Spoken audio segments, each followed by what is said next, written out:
ষড়যন্ত্রকারী আছে সবাইকে গ্রেফতার করে তাদেরকে ফাঁসির কাস্টে ঝুলাতে হবে।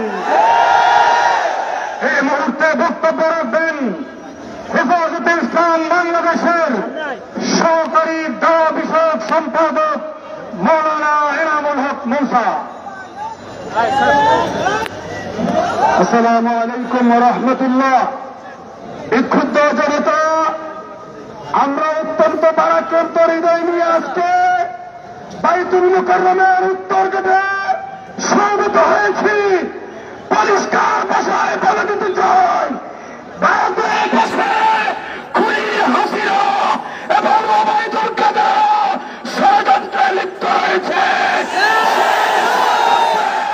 অংশ হিসেবে বাংলাদেশে স্কুলকে ব্যবহার করে বিশৃঙ্খলা সৃষ্টি করতে চায়।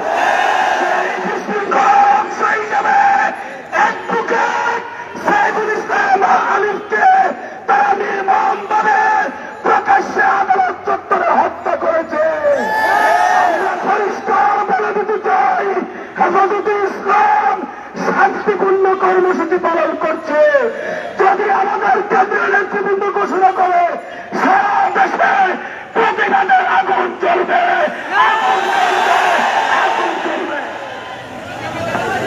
এই মুহূর্তে বক্তব্য রাখবেন হেফাজতে ইসলাম বাংলাদেশের সহকারী স্বেচ্ছাসেবক সম্পাদক মৌলানা মোহাম্মদ ফয়সাল।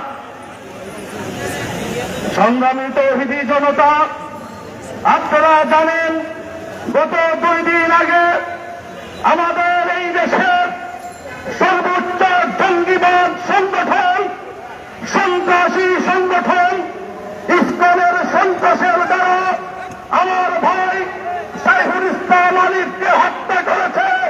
শুধু হত্যা করে ক্ষান্ত হয় নাই, মুসলমানদের সর্বোচ্চ ধর্মীয় প্রতিষ্ঠান মসজিদের উপর হামলা করেছে। সেই হামলা করার পরে কোন মুসলমান ঘরে বসে থাকতে পারে না। স্পষ্ট ভাষায় বলতে চাই, অতীতের সকল ইতিহাসের মধ্যে বাংলাদেশে হিন্দু ভাইরা সর্বোচ্চ আরামে রয়েছে। আমেরিকায় গতকালকে প্রতিবেদনে উল্লেখ করেছে বাংলাদেশের 70% মানুষ ভোট দিয়েছে। বর্তমান অবস্থায় সবচেয়ে নিরাপদে হিন্দু ভাইরা অবস্থান করছে। অতএব আওয়ামী সরকারকে বলতে চাই, তুমি মোদির কোলে বসে ইসকনকে দিয়ে তাতে ষড়যন্ত্র করো, কোন ষড়যন্ত্রে কাজ হবে না। আমরা ঐক্যবদ্ধ 5 আগস্টের পরে ঐক্যবদ্ধ হয়েছি, ঐক্যবদ্ধ থাকবো। তোমাদেরকে এই দেশে আর কোনদিন আসতে দেওয়া হবে না, হবে না, হবে না।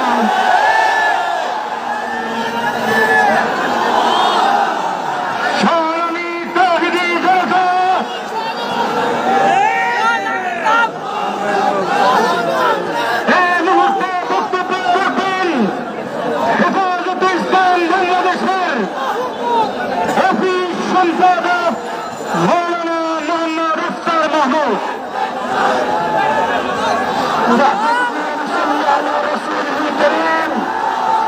সংগ্রামী সাথী বন্ধুগণ, আমরা দেখতে পাচ্ছি ব্রিটিশ সরকারের পতনের পর তাদের দোসররা এই দেশকে অস্থিতিশীল করার জন্য বিভিন্ন ধরনের ষড়যন্ত্র লিপ্ত আছে। তাদের মধ্যে অন্যতম ষড়যন্ত্রকারী হল ইসলাম। সাথী বন্ধুগণ, তারা ব্রিটিশ সরকারকে দেশে আবার পুনরায় আনার জন্য এদেশে কি ষড়যন্ত্র করছে, ষড়যন্ত্র করতে যে আমাদের ভাই সাইফুল ইসলামকে নৃশংসভাবে হত্যা করেছে। আমরা এই হত্যাকাণ্ডের তীব্র বিদ্রোহের বিচার কামনা করছি। আমরা আলাইনা ইল্লাল বালাগ।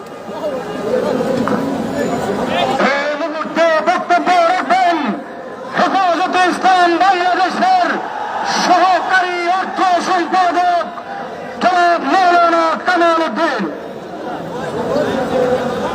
আউযু বিল্লাহি মিনাশ শাইতানির রাজিম। বিসমিল্লাহির রহমানির রহিম।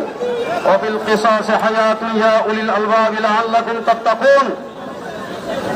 ইসকন বাংলা ভাষায় লিখলে যে 4টা অক্ষর লাগে, হাসিনা বাংলা ভাষায় লিখতে 3টা অক্ষর লাগে। এই ইসকনের মধ্যে হাসিনা শব্দের যে 3টা অক্ষর, 3টাই লুকায়িত আছে।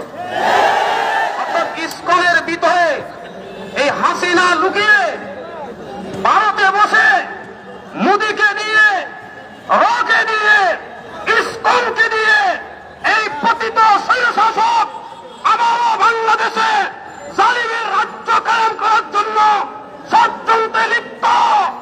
এই জন্য আমার দেশবাসীকে সজাগ থাকতে হবে। ইসকন মানে হাসিনা, ইসকন মানে আওয়ামী লীগ, ইসকন মানে জঙ্গি, ইসকন মানে খুনি। ইসকনকে আমার দেশ থেকে বিতাড়িত করার জন্য আমরা সজাগ এবং সতর্ক থাকবো। ইসকন যেখানে পাবো প্রতিরোধ করবো। ইসকনকে সরকার অনতিবিলম্বে নিষিদ্ধ জঙ্গি সংগঠন হিসেবে ঘোষণা করতে হবে।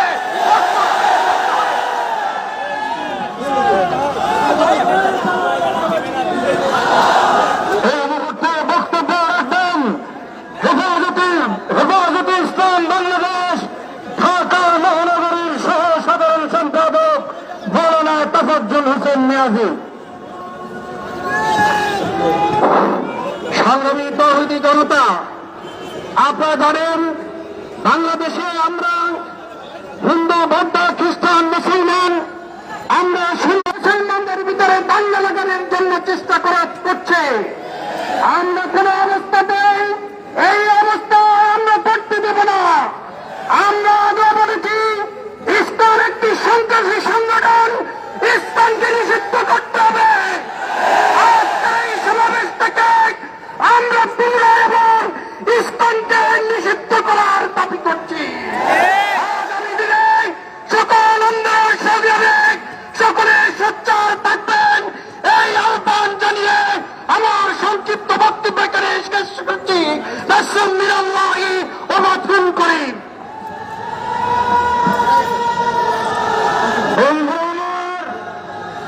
আমাদের ভাইকে হত্যা করেছে। আজকে ফ্যাসিবাদ বিরোধী অনেক নেতাদের মুখে ফ্যাসিবাদের মতো কথা আমরা শুনতে চাই। আমরা দেখতেছি তারা